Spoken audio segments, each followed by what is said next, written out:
I believe, bipartisan appropriations bills, and it's our attempt to be able to do that this go-round as well. Thank you for holding this oversight hearing on President Trump's Department of Defense. To our witnesses, Secretary Hegseth, Chairman Caine, Ms. McDonnell, welcome to the House of Representatives, and thank you for appearing before us today. Defense is the largest portion of our discretionary budget, yet you have still not sent this committee a complete budget request. We are in mid-June, Mr. Secretary. We are marking up a defense funding bill in a few hours, and yet we have no idea what your department actually needs. We have no details as to how you want to implement your plans. We should be discussing how you plan to get our submarine programs in order, how the Black Hawk platform will be utilized into the future, and how you plan to improve our service members and their families' quality of life.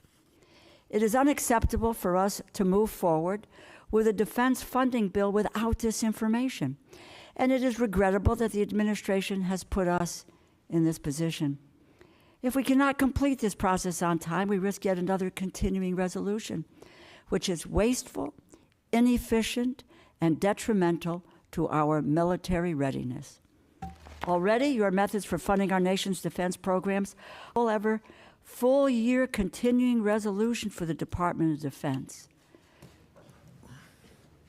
Particularly defense has always been opposed to moving in that direction because of the uncertainty that a continuing resolution portends for defense and for the defense in reconciliation process instead of regular appropriations to fund vital programs. The appropriations process is wherein lies the power of the purse, according to the U.S. Constitution. However, this is still an essential opportunity for oversight, and the Department of Defense under your leadership is in desperate need of it. Your tenure as Secretary has been marked by endless chaos. Your first day in office, the Inspector General, whose job is to investigate waste, fraud, and abuse, was fired. Weeks later, you dismissed the chairman of the Joint Chiefs of Staff and 5 other admirals and generals. Your careless sharing of military secrets in a non-secure signal chat, which could have placed American airmen in danger, led to the firing of former National Security Advisor Waltz. You have directly fired several of your top advisors, and the ranks of civilian staff have been decimated within key agency posts, including the Defense Health Agency and the Missile Defense Agency. Mr. Secretary, of all the cabinet departments, stability at the Department of Defense is the most critical for Americans' safety and security. Going after waste in defense and an audit among contractors long overdue, as is a fresh look at defense after what we learned in Ukraine. But that requires thoughtfulness and cooperation, not rash and reckless purges of leadership and rank-and-file staff. And firings based on political loyalty are an affront to what our Constitution and our military stands for and depends on. Meanwhile, this administration has done seemingly everything possible to alienate America on the world stage and turn our back on our allies, particularly Ukraine. Our belligerent trade wars and the dismantling of our humanitarian mission all have implications for our national security. Why would anyone trust us or partner with us when we are busy undermining our allies' economies and encouraging China to fill the vacuum we are leaving by abandoning our humanitarian mission? The bags of flour that I've seen on foreign soil that say U.S. AID, U.S. product of the United States of America will be gone, and instead will be replaced by China or Russia or Iran. Conflicts around the world that President Trump promised he would resolve overnight are only escalating. While we need to focus and prepare for threats to freedom and democracy worldwide, the Department of Defense is mired in controversy and chaos. The American people expect, deserve, and demand better from their military leadership, and the lawlessness across the government must end. This administration has unlawfully dismantled agencies and stolen funding across the government to give billionaires a tax break. America's future soldiers are learning in our public schools, Our future sailors might rely on Medicaid to see a doctor. Our future airmen and women might only have a meal to eat because of SNAP or food stamps, or they may live in subsidized housing. If tomorrow's service members are worried today about having their most basic needs met, then they are being held back from their fullest potential, and that weakens our national security. National security is not just machines and munitions. It requires a whole-of-government approach, which is why this administration must provide us an acceptable and complete budget as soon as possible so we can conduct proper oversight, and why this administration must cease the lawless stealing of appropriated funds. I thank the chair and ranking member, and I look forward to your testimony. I yield back. Thank the gentlelady. We'll now begin with witness testimony. Gentlemen, without objection, your full written testimony will be placed in the record. Secretary Hegseth, we can start with you for your summary of your remarks. Secretary, you recognize. Well, Chairman Calvert, Ranking Member McCollum, distinguished members of the committee, thank you for the opportunity to testify in support of President Trump's proposed fiscal year 2026 budget for the Department of Defense. I'm honored to testify today alongside General Dan Caine, Chairman of the Joint Chiefs of Staff, and Bryn McDonald, who is performing the duties of DoD's Comptroller and Chief Financial Officer. I'm also proud to represent and serve our warriors and their families. Today, as they do every day, they are keeping America safe. They're defending the homeland, they're standing up and deterring communist China, and we're working hand in glove with allies and partners to achieve peace through strength. I'd actually like to start by thanking this committee and Congress for your bipartisan leadership to give our troops a big pay raise in 2025. This included an additional 10.5% raise for our junior enlisted service members, E1 to E4. Thank you also for supporting other initiatives that will improve quality of life for our warriors and their families. With a focus on our troops and their loved ones, I've directed additional actions that will further improve their quality of life. These include making historic investments in improving the living conditions in barracks and base housing, reforming the PCS process to reduce the cost and stress of moving, and improving the quality of care provided by the defense healthcare system. Now, the best part of my job is meeting and interacting with troops and their families. I hear their concerns. I know how it feels to face those challenges. I've been there recently. Each of these initiatives responds to feedback that I've received from the force, and I'll keep listening and looking for ways to improve their quality of life. Under President Trump's leadership, this budget puts America first and gives our warriors what they need. The $961.6 billion budget request, over $1 trillion for national security, will end 4 years of chronic underinvestment in our military. In the last 4 months, we've moved quickly to reverse course after 4 years of weakness and mismanagement. We've found nearly $30 billion in savings across the department, and we have reinvested those savings. We've killed wasteful programs, targeted bureaucratic excess, and redirected funding from Biden-era priorities to President Trump's priorities. We are re-optimizing the civilian workforce and repositioning resources to better support our warfighters. We're working with the Department of Homeland Security to increase border security. We've reduced China's malign influence in our hemisphere. We've defended freedom of navigation in the Red Sea. However, we still have a lot of work ahead of us to achieve peace through strength. To carry out the President's mission, we have 3 core priorities, as was mentioned: restore the warrior ethos, rebuild our military, and reestablish deterrence. First, we're restoring the warrior ethos. President Trump has charged me with focusing on warfighting, lethality, meritocracy, standards, and readiness. That's exactly what we're doing. We're focused on what's important: warfighting and warriors. We're sweeping away distractions and bloated bureaucracy. We've set standards that are high, equal, and unwavering. DEI is dead. We replaced it with a colorblind, gender-neutral, merit-based approach. Our force is responding positively, incredibly, to these changes. And thanks to President Trump, recruiting and retention is higher than it's been in decades at historic numbers. This budget provides a historic level of funding for military readiness, putting our warfighters and their needs first. Second, we're rebuilding our military. 25 years ago, our military was unchallenged, yet we squandered that advantage as China carried out an unprecedented military buildup. President Trump is correcting those mistakes. We're reviving the defense industrial base, reforming our acquisitions process, rapidly fielding emerging technologies to put the best weapons in the hands of our warfighters. This includes investment of $25 billion in the Golden Dome for America, a down payment on President Trump's priority to defend our homeland. It also commits more than $62 billion to modernize and sustain our nuclear forces. The budget allocates $3.5 billion for the F-47, the world's first sixth-generation air superiority fighter. This budget will revitalize our shipbuilding industrial base with $6 billion in funding in FY26, $47 billion in shipbuilding total. The budget increases significantly funding for autonomous systems, long-range fires, drones, and hypersonics. We will put these capabilities in the hands of our warfighters.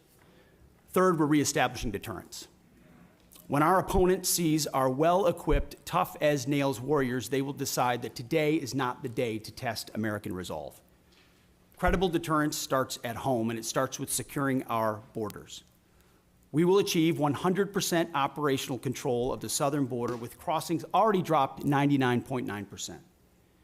It also starts in our neighborhood in the Western Hemisphere.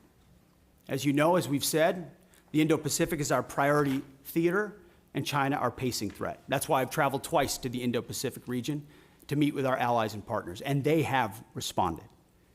As we shift in that direction, President Trump looks to those allies and partners to step up, to share in the burden of their own defense. He also sees them, as I do, as force multipliers alongside the United States, and we are making progress in that.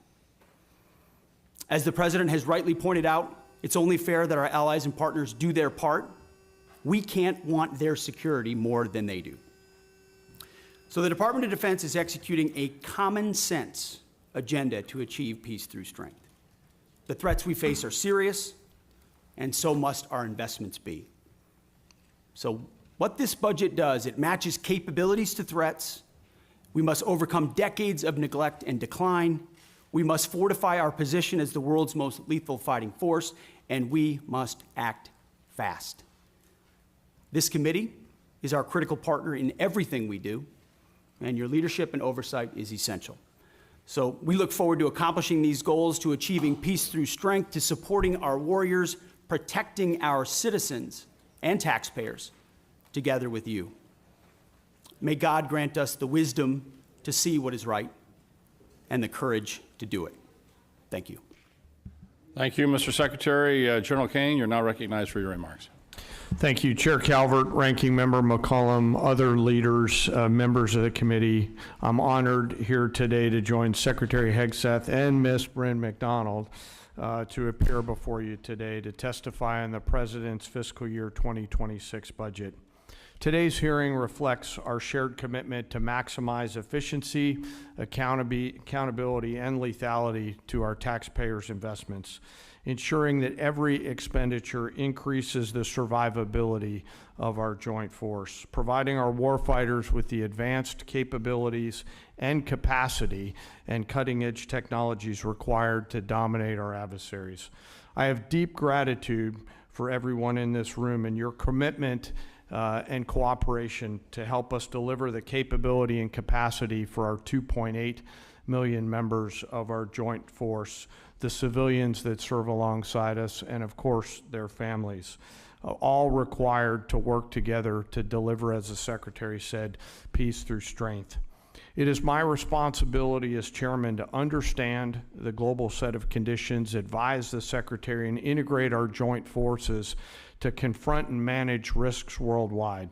This demands a comprehensive understanding of all domains: space, cyber, air, sea, undersea, all military services, each region, and at times our allies, partners, of course, as we consider carefully what they bring to the table, and to inform the decisions that you'll make to give us the finite taxpayer dollars required to ensure the greatest strategic impact with that investment. The President's budget enables the joint force to defend our great nation against adversaries seeking to do us harm.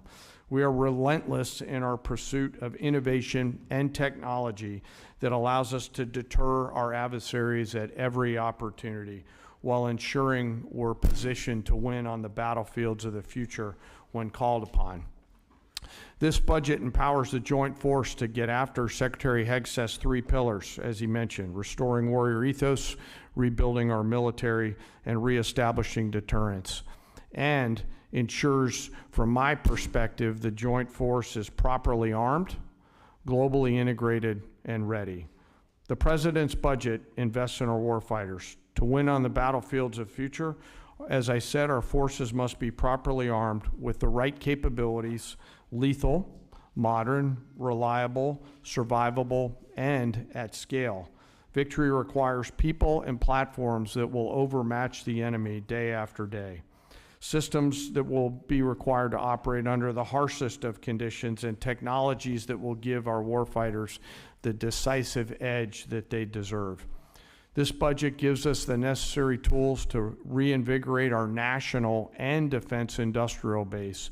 Our nation is full of incredible talent, and we need to get every bit of it moving in the same direction.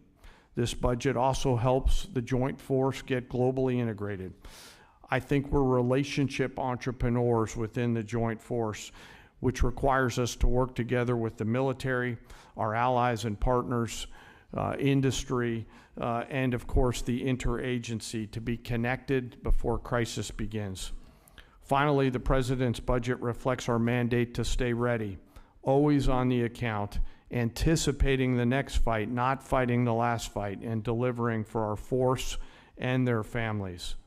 Our force and our families are the last and most important part of this budget. This budget makes meaningful investments in our service members and their families, improving quality of life, housing, medical care, and the moving process. Along with our most precious asset, our people must be properly armed, integrated, and ready. I also want to highlight the service member over my right shoulder quickly, the senior enlisted advisor to the chairman, who will retire after 37 years, Sergeant Major Troy Black. He didn't know I was going to say this today. So in conclusion, it's an honor every day to serve alongside some of the most extraordinary warriors, civilian teammates, and families that our nation has ever known. I assure this committee that the joint force remains committed and capable and ready to defend our nation. With your continued support and prudent investment, we'll maintain that competitive edge at scale. I want to also remember today our deployed and their families who are out there on the front edge of our nation, making sure that we're safe here in this committee room today.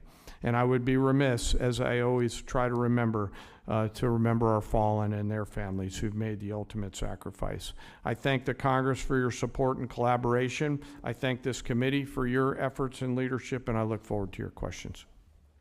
Thank you. I want to make sure that each member has a chance to ask questions, so everybody will have 5 minutes for the remarks and answers. Remember, when the little light comes on and it's yellow, you got 1 minute left. So I'll begin by recognizing myself for 5 minutes. Mr. Secretary, the department recently issued a memo reducing the civilian personnel at the Office of Director of Operational Test and Evaluation by about 74% and reduced the budget by 80%. Now, everyone on this subcommittee can attest that I've been beating the drum for reductions in DoD personnel, civilian personnel, since I became a member of the committee, and that's a long time. In fact, I have a bill that would require the department to reduce civilian staff by 15% based on merit. However, I think we need to be intentional and clear-eyed about the functions that we reduce. As you know, DOT&E was established by Congress in '83 to centralize and strengthen operational testing, ensure that weapon systems are rigorously evaluated for combat effectiveness, suitability, and to address deficiencies in oversight and standardization within the Department of Defense. And there's a lot of examples of DT&E catching flaws that would have catastrophic consequences for our military, including loss of life. One example is the M2, M3 Bradley, which was designed to transport troops, provides fire support. The Army approved a system touting the armor, firepower, and mobility. However, when the independent testing was done, it was found out the aluminum armor was not a good idea and was susceptible to failure. And early versions caught fire and burned. And so obviously we made changes and rectified that, and the Bradley's been a valuable part of our military ever since. But we share the same goals to create a more efficient, leaner DoD, but with things like Golden Dome coming along, we want to make sure that the technologies we pick are going to work and that we fund them accordingly. So I understand the reduction is seeking to remove duplicative functions. We're not interested in delays, and I know that that's really high on your list. However, a layer of independent testing is, I think, important. In light of that, with the reduction, how will you ensure that the military services tasked with testing and evaluating their own programs will not revert to past behavior which showed they would approve systems in order to meet operational needs or budget timelines? So with that, Mr. Secretary, see if we can have an answer to that. Well, Mr. Chairman, I appreciate the question. And how we evaluated DOT&E was a reflection of the overall approach we take in the department, which is how efficiently do we operate? Where are the bottlenecks? We talk about the things you talk about every single day. How do we get how do we get systems, platforms, future capabilities in the hands of warfighters as quickly as possible? And so a review led by myself, the Deputy Secretary of Defense, our friends at DOJ who've worked with us have helped us look and identify places where we might find efficiencies. Now, I work, and my hands are directly in the middle of that, to ensure that as we seek those efficiencies and reduce those redundancies, we're not doing so in a way that undermines our capabilities or safety for warfighters in the future. DOT&E, after we got rid of a lot of the really low-hanging fruit of tens of billions of contracts and things that we've reduced, that were duplicative, that were completely wasteful, that were creating PowerPoint presentations that no one was looking at, you start to look at things like DOT&E, testing and evaluation, which in a headline sounds quite significant, and it can be in many ways. But when you ask the services, you ask the joint staff, you talk to the comptroller and CAPE, and you go across the other undersecretaries, there's a universal recognition that DOT&E's mission has bloated and expanded well beyond the scope of what it was supposed to be. And as a result, was expanding by months, and sometimes even more than that, the amount of time it was taking for systems to actually make it in the hands of warfighters. So you still have services in other places doing that testing and evaluation. This remains in place at a right size. So we see it as a right sizing of DOT&E. So it still provides that oversight and ensures across the joint force we're recognizing the challenges, but it doesn't add unnecessary time. So we recognize why it was created. We want it to do its job, but not more than its job. And that's what we believe it's doing by reforming it. Well, thank you for that answer. Obviously, as we expect new systems, new technologies to come online quickly, we want to make sure this committee that we're funding it properly and make sure that you can handle the volume in which that you're anticipating, especially with a new technology like Golden Dome, which, you know, we still, as the ranking member pointed out, we still haven't seen a clear definition of what it is and what it's a strategic theater system, lower 48, Hawaii, Alaska, the rest of it, and how these layered systems are going to be put out there to defend the country and to make sure that we're not spending a lot of money unnecessarily. So testing and evaluation is going to be an important part of that. With that, I recognize Ms. McCullum. Thank you, Mr. Chair. Mr. Secretary, I plan to ask you some budget questions about the following: the cost of the Qatar plane, where the money from the Army's parade is coming from, or the National Guard deployments to the border, where that funding is coming from. I honor and celebrate the United States Army, but I'd like to know how much this parade is going to cost. I have sent the department letters on several occasions on this, and I'm still waiting for a response. But then something else happened this weekend, and it needs to be addressed. And that is the President's premature and escalatory decision to deploy not only the National Guard troops to Los Angeles, but active duty Marines as well. Mr. Secretary, we're both from Minnesota. I was in the Twin Cities during the riots that followed the murder of George Floyd. Tens of thousands of protesters took to the streets for days. Governor Walz made the decision to call up the Minnesota National Guard. At no point did we need the citizens of Minnesota request that the Marines be deployed. Our state and local law enforcement, along with our National Guard, who have worked on crowd control, they were more than enough. They were more than capable of handling this situation.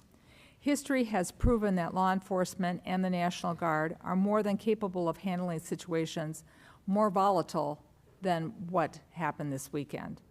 We all see the continuous loops on TV, but this looks nothing like the George Floyd protests or the Rodney King riots in Los Angeles in 1992. Mr. Secretary, this is a deeply unfair position to put our Marines in. Their service should be honored. It should not be exploited. The President has issued an executive order and talked about deploying troops across the country. Los Angeles County has 17,000 law enforcement personnel, and the state of California has 24,000 National Guard troops. So that's why the Los Angeles Chief Police to say, and I quote, "The possible arrival of federal military forces in Los Angeles is absent a clear coordination, presents a significant logistical operational challenge for those of us who are charged with safeguarding the city," the end of his quote. As I mentioned before, in Minnesota, we train for those things together. So there's no need for the Marines to be deployed. So here are my budget questions, though. What is the current cost for what is taking place in California, and how is it going to affect this budget or the budget we're currently serving under? How much are these deployments going to cost for both the Marines and the National Guard?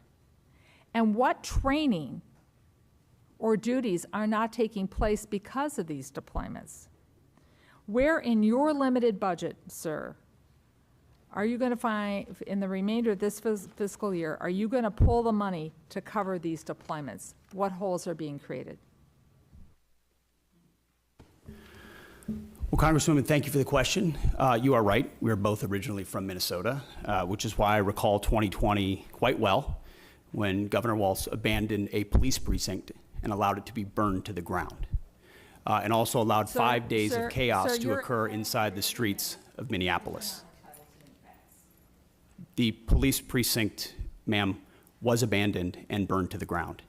And because of that, the National Guard was eventually far too late mobilized. And President Trump recognizes a situation like that, improperly handled by a governor, like it was by Governor Walz, if it gets out of control, is a bad situation for the citizens of any location. So in Los Angeles, we believe that ICE, which is a federal law enforcement agency, has the right to safely conduct operations in any state and any jurisdiction in the country, especially after 21 million illegals have crossed our border under the previous administration. ICE ought to be able to do its job, whether it's Minneapolis or Los Angeles. I have limited time. I asked a budget And they are question. being- Could the Secretary please address the budget? Thank you. You asked about the situation in Los Angeles, and we believe asked about ICE the budget. agents should be allowed to be asked about the safe in budget, doing sir. their operations, and we have deployed National Guard and the Marines to protect them in the execution of their duties, because we ought to be able to enforce immigration law in this country, unlike what Governor Walz did in 2020. There are 17,000 LAPD, you mentioned that. There would be 18,000 if not for the defund movement that folks like Gavin Newsom and Karen Bass have Chairman, implemented. If The police chief said Mr. she was Chairman, overwhelmed, if the Secretary's not so we going to helped. ask the budgetary questions, I will yield back my time if the Secretary refuses to answer the budgetary questions I put before him. They're important. What training missions aren't happening? Where are you pulling the money from? And how are you planning this in the moving forward? These are budget questions that affect this committee and the decisions we're going to be making in a couple of hours. If you're not going to answer them, please let the chairman know, and I will take back my time and I will yield it back to the chairman. Mr. Secretary, I want to just let us know what accounts you're pulling the money to fund. Thankfully, unlike the previous administration, we've got a 13% increase in our defense budget, and we will have the capability to cover down on contingencies, Mr. which is something the Chairman, National Guard and the Marine respect plan my for. time. So we have the funding to cover down on contingencies, especially ones as important as maintaining law and order in a major American city. As far as training, all of the units on the ground have been fully trained in their capabilities of what they're executing on the Chairman, ground. ask for budgetary, if he needs to get back to the committee with the numbers, I'd appreciate it, both current and present. Happy to submit them for the record. Gentlemen will receive an answer to the question for the record. Gentleman from Oklahoma, Mr. Cole. Thank you very much, Mr. Chairman. Mr. Secretary, again, welcome. As I mentioned in my opening comments, I'm very concerned about retiring legacy systems. They need to be retired, no problem there, but doing it too fast and not having replacements coming online. I've got a particular concern where E3s, as my colleagues know, AWACS, there's 31 of them in the fleet, or there were. 15 have been retired since 23. They fly out of Tinker Air Force Base for the most part, which is in my district, hence my parochial, but I think legitimate interest here. Very interested in seeing, and this committee's done some important work in positioning us to acquire and field E7s. It's not a new technology. Our friends in Australia use it. Our friends in the United Kingdom use it. It's much superior to what we have. And so, again, this is one of the areas where we're concerned where we don't have the budget information from OMB we'd like. So I'm curious about what your thoughts are on the platform and replacing them. Do you have any idea about the speed and costs that you're planning to move in that particular area going forward? Well, I appreciate the question, Mr. Chairman. And priorities and decisions are what we're in the business of on the budget side, on the capabilities side. And I think President Trump has charged us with making the big, difficult decisions after a lot of deferred maintenance and deferred decisions to ignore parochial priorities in large part and focus on what the department needs and where it needs it and when it needs it. And that means some tough calls. And there are platforms we've supported as a result. And there's some platforms and systems that we won't support going forward because the services have requested it, or we've identified those are systems and platforms that don't orient toward a future threat. I mean, we've learned a lot from what's happened in Ukraine. We've learned a lot from what China is attempting to do and the systems they're building. So if we have systems and platforms that are not survivable in the modern battlefield, or they don't give us an advantage in a future fight, we have to make the tough decisions right now. That's my job, that's the chairman's job, and it's our job to fund those new systems and make tough calls. So the E7 is an example of that. We're going to fund existing platforms that are there more robustly and make sure they're modernized. But we believe most of the ISR, or a great deal of the ISR in the future, will be space-based, and not in a scientific space-based, we hope we'll get there, but in a we're funding capabilities that will surpass some of those airborne capabilities. So we're willing to continue to review things like the E7, but from our view, investments in existing systems that carry forward that capability alongside even bigger investments in space-based ISR gives us the kind of advantages we need on a future battlefield. I think that's a fair point. I would point out, I've been on this committee a long time. I watched the U.S. Army waste $29 billion on the future combat system because it was going to be so great. And it didn't, and we wasted a ton of money. We got a platform here that works. Space is great. It's unknown. It's undeveloped. And I would just urge you to look at this pretty carefully as you make the decision. We certainly will as a committee. I don't know how much time I've got left because the clock's not running. You're the chairman, so. Well,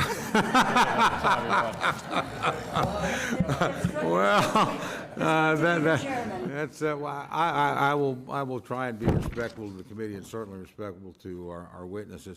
I have one other quick question, if I may, and I think probably a lot of members have had these concerns. Look, I'm largely very much in favor of the hiring freezes and some of the things you've done personnel-wise. So this is not a criticism, but I do hear that we have certain exempt positions, like aircraft mechanics, like firefighters. We're having a problem with that. Again, Fort Sill, I got the home and the field artillery and air defense artillery as well. It's a pretty military district.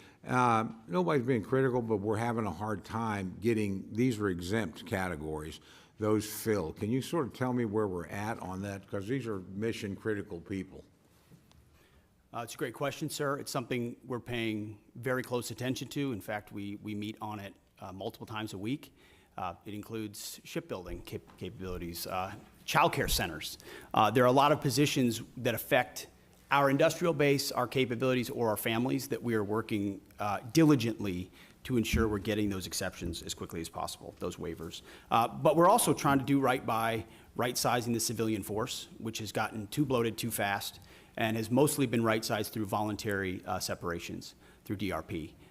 So I acknowledge that, and we can get you a full list of the exemptions as well to make sure you understand where we're making trade-offs. I'd appreciate that very much, Mr. Secretary. Thank you. Thank you, Mr. Chairman. Yield back. Thanks for your courtesy. Thanks, gentlemen. Mr. Lauro.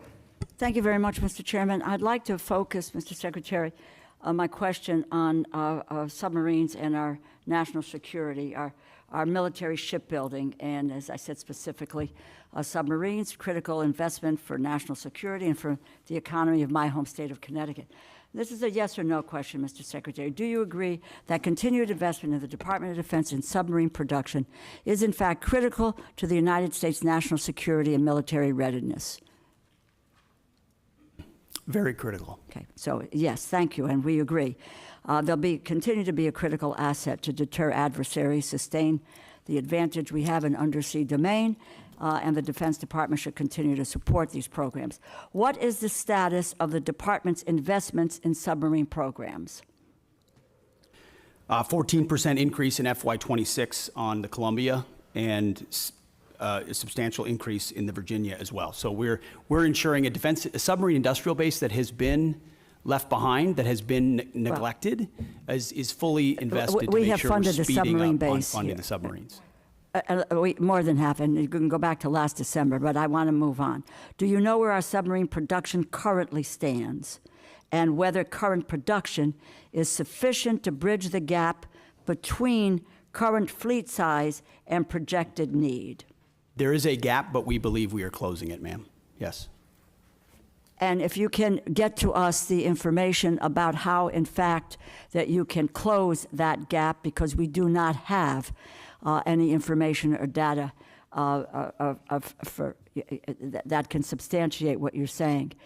Your department's initial budget proposal includes incremental funding for the Columbia-class submarine.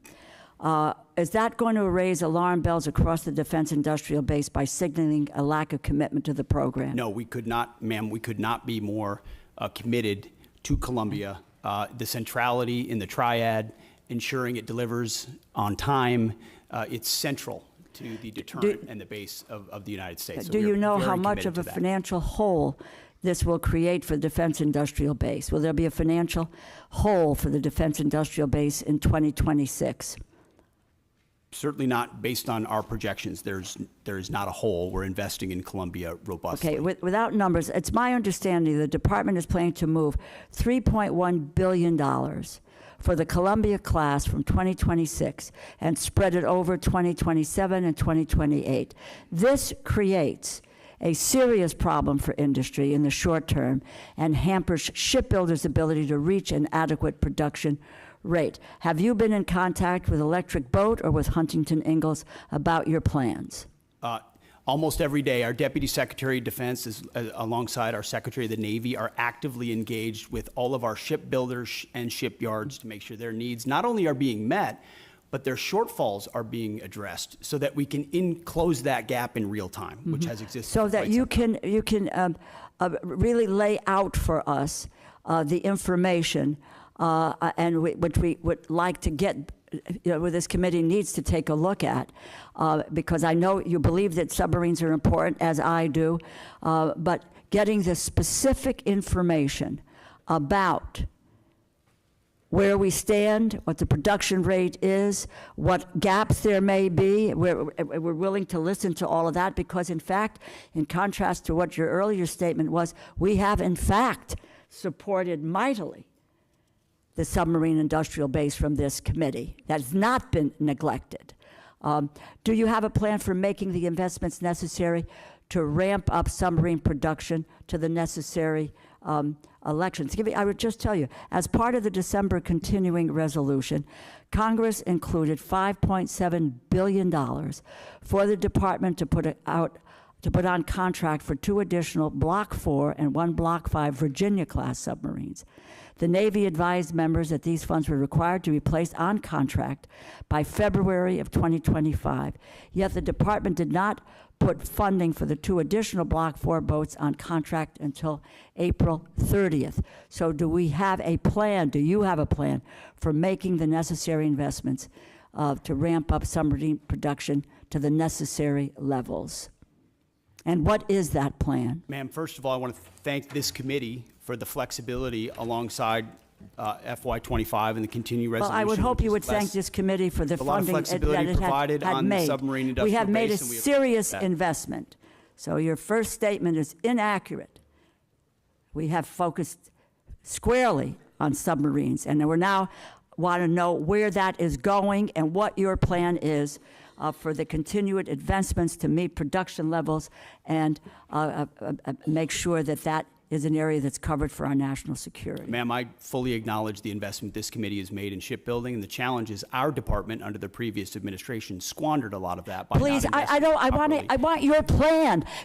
I've had difficulties with the prior administration, and I don't mind calling them out. What is your plan for the future? Can we get that in writing and on paper so that we know where you're going? Because we don't have anything today. We have zip, nada, and knowing where you're going. You could talk percentages. You can talk about whatever you want, but unless this committee sees dollars and cents and where you're going and what your plan is, then we may reconsider what you need to do to go forward. Give us the details. Congresswoman, we have the details and we will provide Well, them then for let's you. have them before we, and my hope is that we could get to it before we go to a markup within a few hours here today. I yield back my time, Mr. Chair. Gentlelady yields back her time. The Dean of the House, Chairman Rogers. Thank you, Mr. Chairman. Welcome, gentlemen and lady. Let me ask you about the stunning success of the Ukrainian drones of last week. Are we seeing the ushering in of a new era of warfare? The use of drones from afar. After all, these drones were smuggled into Russia, hidden for a great span of time, and then activated from 2,500 miles away. Are we prepared, both defensively and offensively, Ms. Secretary? I'll answer that and then maybe hand it to the chairman. I would say, sir, it was a daring and very effective operation that we were not aware of in advance and reflects significant advancements in drone warfare, which we are tracking in real time inside Ukraine and taking that feedback to help us better understand how we can better produce more lethal, attritable drones, but also advance our counter-UAS systems so that we're not vulnerable to a threat and an attack like that. The chairman and I got together right after seeing that and saying, what more can we do to ensure we're prepared and our country's defensible against something like that? But I'll hand to the chairman. Mr. Secretary, Congressman, thank you for the question. I think it goes to your more strategic question about is the way and nature that we're fighting our wars changing, sir? The answer is likely yes. Mass numbers of rounds moving back and forth with precision and autonomy are all things that are advancing in the technology trend exponentially. One of the things that I've talked with some of the leaders of this community and committee about are buying capabilities along the technology curve or ahead of it. And so I do think it was a bold move, and it represents a new and different way of fighting wars as we've seen over the past few years in that particular fight, sir. What do we need to do to protect ourselves from a similar type raid by an adversary? Well, sir, intelligence is critical. Human intelligence, signals intelligence, every aspect of how we get ahead, get to the left of a problem like that. And certainly our department in conjunction interagency are focused on that. But then it's rapidly fielding the commercially available technologies in some cases, but others proprietary, whether they're EW, whether they're microwave, whether they're kinetic, to defeat drones either individually or in swarms in multiple locations against, protecting our people, protecting our installations, protecting our critical infrastructure, protecting our bombers. And some of that speaks to Golden Dome and what we'll do there, but you also have the particulars of the immediate. Our forward deployed troops, are they properly covered by counter-UAS systems? Do we have the best systems forward deployed? And that's something we're looking at every single day. We live in a dynamic operating environment, and the chairman knows this, the deputy, our policy shop, we are focused on ensuring that this is front and center, considering how central this threat will be going forward. Well, these are low-cost, high-tech weapons, if you will, and has been dominated by China. 90% of drones are produced by China, I'm told. What does that tell us about what we need to do here at home? Well, sir, it's not just, first of all, making sure we're less reliant on Chinese technology in any part of the supply chain, which is something we can speak to because that's been an aggressive part of our effort at DOD. But also recognizing it's not just China. Of course, Iran invests substantially in drone capabilities. And then learning a lot from partners on our side, like the Ukrainians who have developed systems and fielding that quickly. So commercially available, attritable, that we can produce at home is important to us. Congratulations to all three of you, and we wish you well. I yield back. Thank you, sir. Thank the gentleman for the question. Real quickly, is it the press stories accurate that 40% of the long-range bombers from Russia were destroyed in that attack? Is that an accurate number? So I'm not exactly sure what the percentage is, but I also know that I may not say that in open session. So I'll take that and get back to you through appropriate channels. Thanks, gentlemen. Ms. Capter. Thank you, Mr. Chairman. We welcome our guests. I come from a family of combat veterans going back a long time.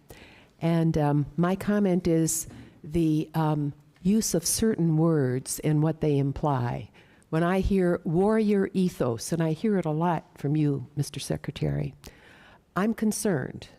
All the soldiers in our family, all of whom fought and received medals for their combat service, call themselves soldiers. Marines are trained to kill. In terms of domestic policing, our police and our National Guard at the state level, carefully used, but also our state police are used in civil enforcement, and they are good. I don't need any reply. I just am concerned about what those words you often utter actually do in people's minds and change the language we have used since the founding of this republic. So that is a concern of mine. I wanted to go to the General and Chairman, if I could. We've heard a lot this morning about defense industrial base. And this is something I ran for office on a long time ago. We have not made significant progress as a country in this regard.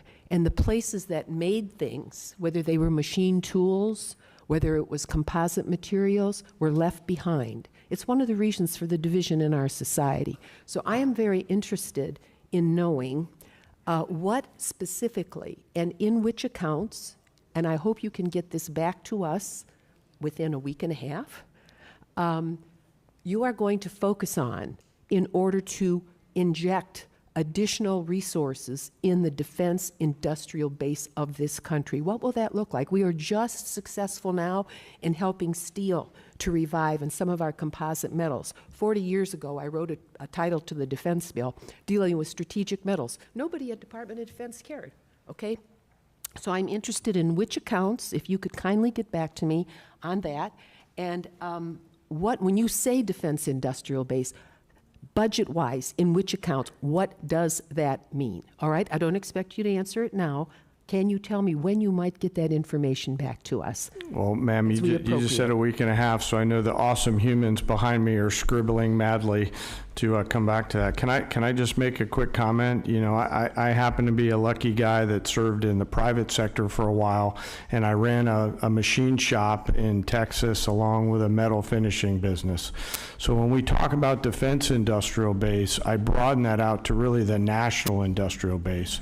There are certain components that are made in the defense side, but as you articulate, ma'am, many others are made in the small machine shops out around this entire nation. When I talk about mobilizing our nation, I think of that national, not just defense industrial base. What do we have to do to create greater capacity all the way down the chain to include jobs at the local level for those people that build quality parts and deliver on time with shorter lead time and lower cost? And so I have great empathy for what you're talking about, and we'll get back to you just as soon as we can. Yes, and General and Secretary, going back to the drone attack in Ukraine, a country that was invaded by the Russian dictatorship, starting in 2014. They've been at war for a decade, more than a decade. What they've done with drones is astounding. It's going to change warfare. One of my questions is, what are you doing to establish relations with Ukraine and not turn your back on them as an administration and help them win, help liberty win? This has implications way beyond the boundaries of Ukraine. Russia's got 11 time zones. I mean, this is the most important test of liberty for our NATO alliance in my lifetime, and we better help win. And that involves moving forward faster on drone technology. I'm very worried about our air bases where we have secure assets. Mr. Secretary, can we defend them today if they were to have a similar attack? We're certainly very focused on that, ma'am. And we're learning every day from Ukraine. I think we would need to clarify what win means. This president is committed to peace. He's committed to stopping the killing. And he was not in office when it started in 2014. There were no additional incursions in his first term. And then under the previous administration, Vladimir Putin sought to take Ukraine.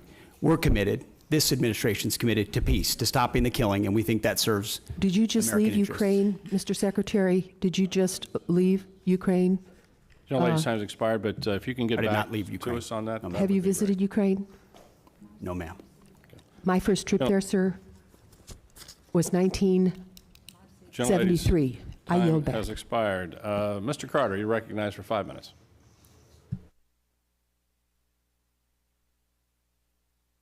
For your service to our country. We're very proud of you.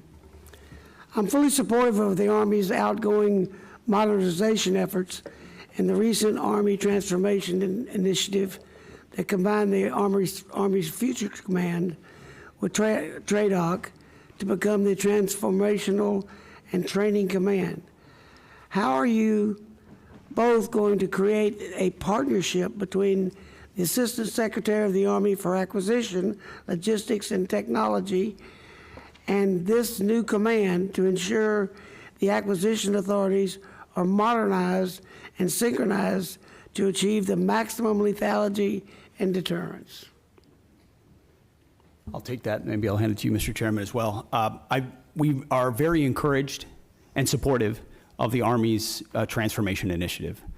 General George has been critical to that, as has the Secretary of the Army, Dan Driscoll. And together, it's been a heck of a partnership and a willingness to get at the core issues facing today's Army and ensuring it is reformed and modernized to meet the threats of the future. One of those aspects is merging those commands. And I can tell you, whether it's the warrior ethos or lethality, that is central to why we make decisions. Ensuring that we're not making decisions on behalf of bureaucrats or process, but to ensure we're getting the most lethal aspects of what we do front and forward as quickly as possible. And that involves things like Futures Command and TRADOC. And when you merge those things, you have to make sure you're getting rid of things that are redundant and pushing forward things that matter the most. But I'll defer to the chairman. Well, I've shared that commitment completely, and I share this transformation. What do you see as the fundamental capabilities of this command must develop to ensure that we have the lethality and deterrence necessary to succeed in Indo-PACOM? that's where the Sure. future is. Sir, I'll first echo the Secretary's respect and appreciation for Secretary Driscoll and General George. They are a team, and that's always great to see from a warfighter's perspective when you have such a nested combat pair, if you will, that are driving at the same set of objectives. I think there's clarity, Congressman, in the minds of both the Secretary and the Chief on the need for things like long-range fires in the Pacific. And in order to pay for those, they're making those difficult decisions down the Army Transformation Initiative in order to pay for them. Well, when we started talking about the Futures Command, one of the things that I was hoping we would do is we would not get a project stacked up on somebody's desk and stacked that high, and when he got down to checking on that, oh, that goes to you, and it goes on top of another, on the bottom of another stack that high. And so we get delayed and delayed and delayed and delayed in certain areas of bureaucracy. I think that is dangerous for our country as we look forward in Indo-PACOM. Yes, and that's sir. why I asked the question. Another issue that's very important, the department has historically relied on outdated production techniques of energetic manufacturing, which may have remained unchanged since the Second World War. How is the department ensuring that investment in next-generation energetics manufacturing, such as AI, machine learning capabilities, and enabling and assurance of quality assurance, robotic-driven load, assembly, and pack, and automated formation processes, a prioritized and transitioned out research and development that is capable of producing these pathways. In other words, a modern way to load and turn out ammunition in the simplest terms.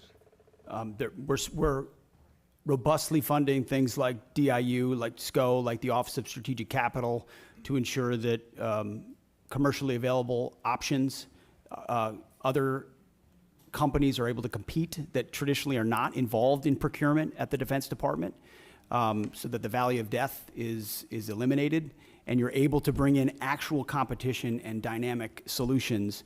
Otherwise, ammunition's a great example. It's very antiquated in many cases. We're still making rounds the way we made them after World War II. You have to project out what you want to make, send that signal to industry, and then allow innovators to enter that space so they can bring new technology and rapidly field those new technologies. Otherwise, you're stuck doing it the same way you've always done it.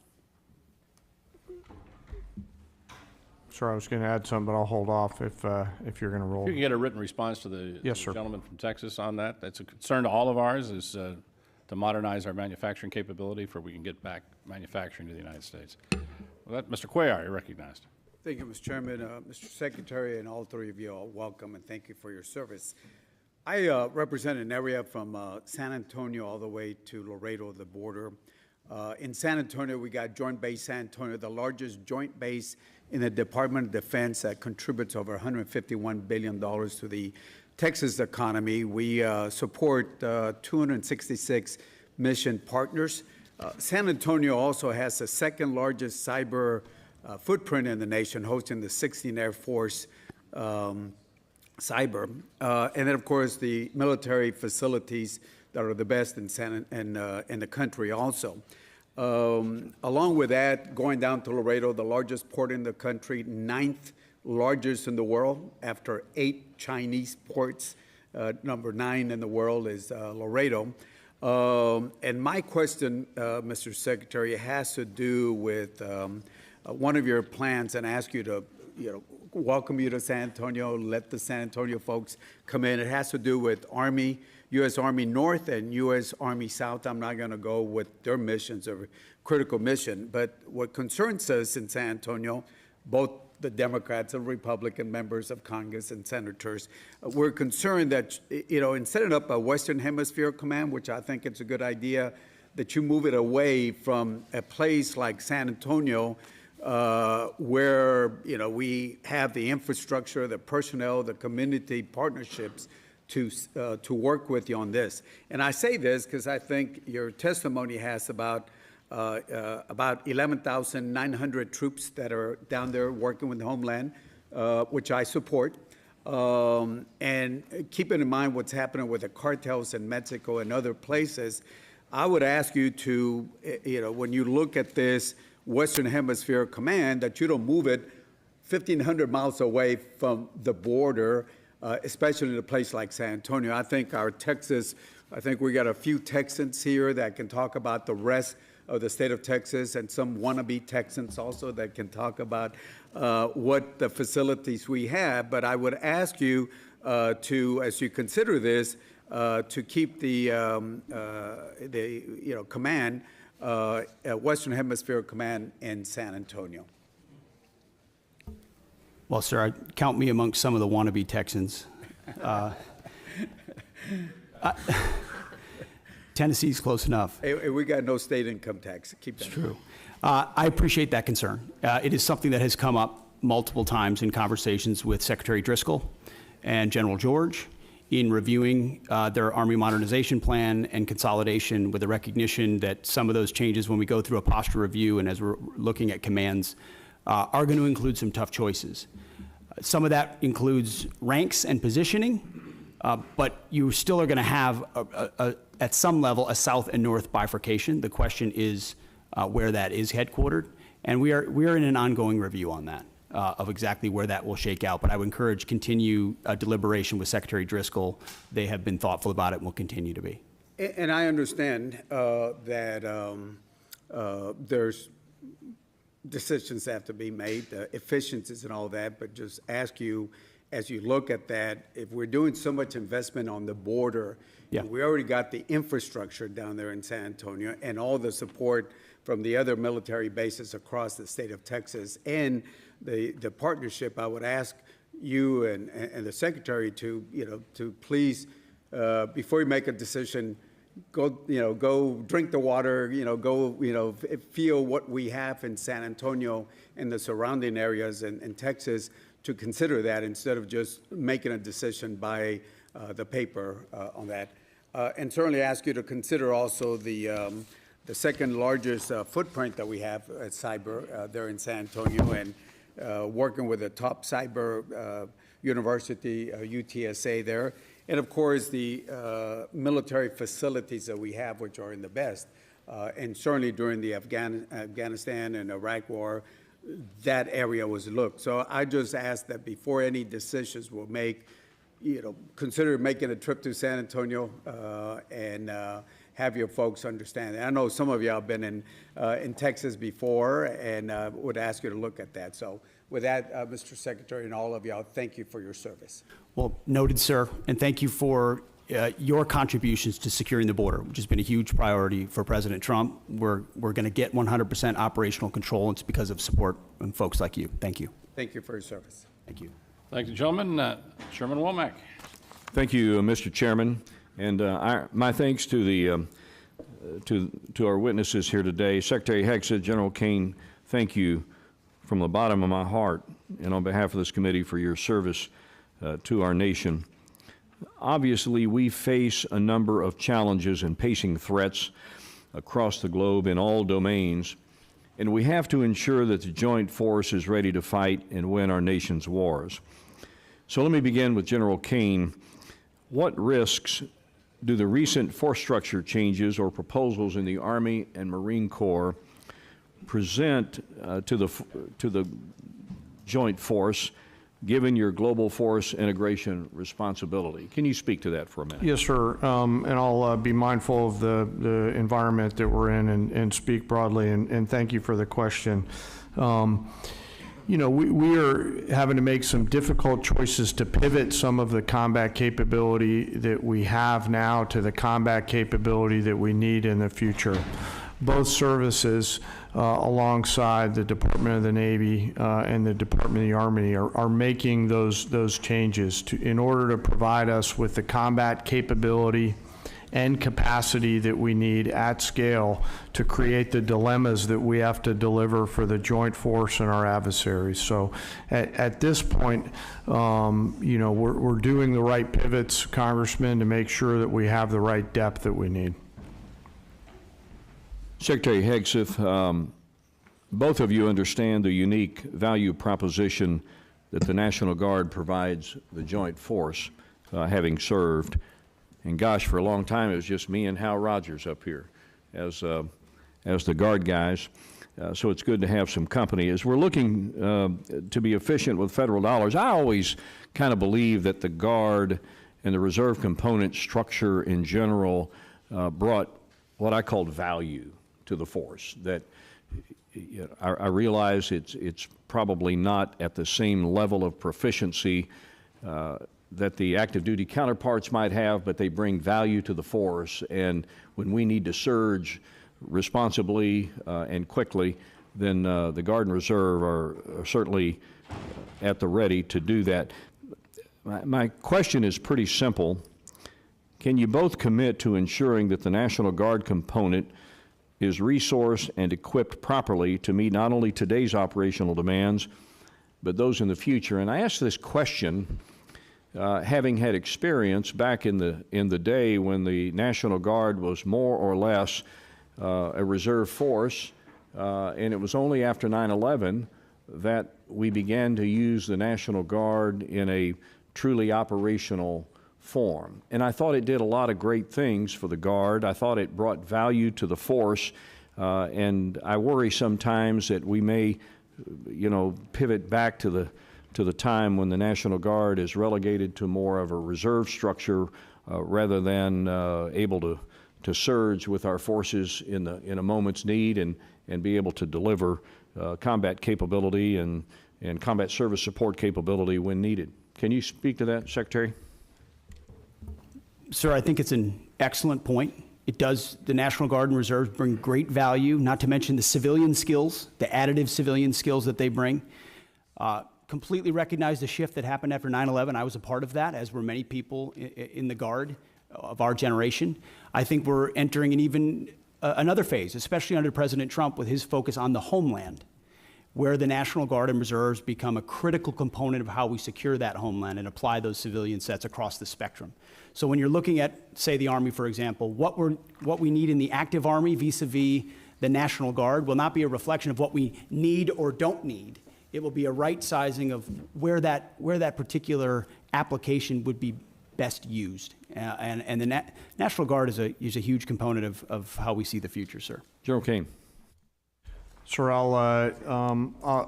you know, the policy makers tell us what size our force should be. What I will commit to you, and by the way, thank you both for your service in the Guard. As a fellow Guardsman, you're legendary in those hallways. What I will commit to you is that I'll make sure that the voice of the Guard is heard at the policy level, pursuant to my job as a chairman. I yield, Mr. Chairman. I thank the gentleman. Mr. Case. Thank you, Chair. Mr. Secretary, at the Shangri-La Dialogue in your speech of May 31st, you stated, and I quote, "Here in the Indo-Pacific, our futures are bound together. The prosperity and security of the Indo-Pacific are linked to those of your people." You went on to talk about the benefits from the, quote, "peace and stability that comes with a lasting and strong American presence here in the Indo-Pacific," end quote. Do you believe that the only way to achieve our contributions to peace and security and stability in the Indo-Pacific is through military strength alone? Sir, certainly not through military strength alone, although military strength is the business that we're in. So we're building partnerships across mill to mill, whether it's the Philippines, Japan, Australia, more actively than any other part of the world, because the application of American strength is not America alone. It's by, with, and through partners who share mutual objectives. And so we are very invested in military-to-military relationships. So you, as the Secretary of Defense, believe that we need to take a broader approach in the projection of national power, national influence than simply our military. Is that correct? Well, sir, that's not my job. My job is the military application. So Yes, but- others will determine the broader spectrum of that, but it's always useful to have other applications of power as well. But how others actually do that does impact your job in running our military, right? I mean, your military operations, your military presence, your mill-to-mill relationships that I agree are important, are all going to be impacted by our non-military projection of power, influence, and assistance throughout the Indo-Pacific. Is that correct? I would just say that from my 2 recent visits to that region, meeting with many of those ministers of defense multiple times, their focus is what capabilities can we share together, interoperability and capabilities that establish deterrence, because the most important message America can still send, and they can still send, is hard power capabilities. What can we project? Where can we project it? As the chairman said, what dilemmas can we create? That's the business that we're in. And so we work with those partners that share common goals, and our militaries are working better together than they ever have, and I think and I that helps appreciate your support focus security. on the military side. That's obviously directly your job, but I'm asking you to think and comment more broadly on our big picture approach to the world. This administration, for example, has proposed to reduce the State Department by $8.3 billion, the Economic Support Fund, the Development Assistance and Democracy Fund, and the Assistance for Eurasia. This administration has illegally sought to destroy the U.S. Agency for International Development, and in its budget request, reduce it significantly down to close to zero. This administration has proposed to reduce the international narcotics control and law enforcement effort by $1.2 billion. This administration has proposed to eliminate the Millennium Challenge Corporation, or not eliminate it, but reduce it by $1 billion, a significant reduction. One of our principal agencies that assists us with meeting the needs of the Indo-Pacific in the infrastructure area, and what I think you would agree are key strategic countries such as Indonesia, such as Kiribati, such as the Philippines, such as the Solomon Islands. This administration has proposed to reduce international organization contributions by 83%. This administration is not following through on commitments that we made to the freely associated states, all of which are strategically critical to this country, to expand veteran services in those 3 countries, Palau, the Federated States of Micronesia, and the Marshall Islands.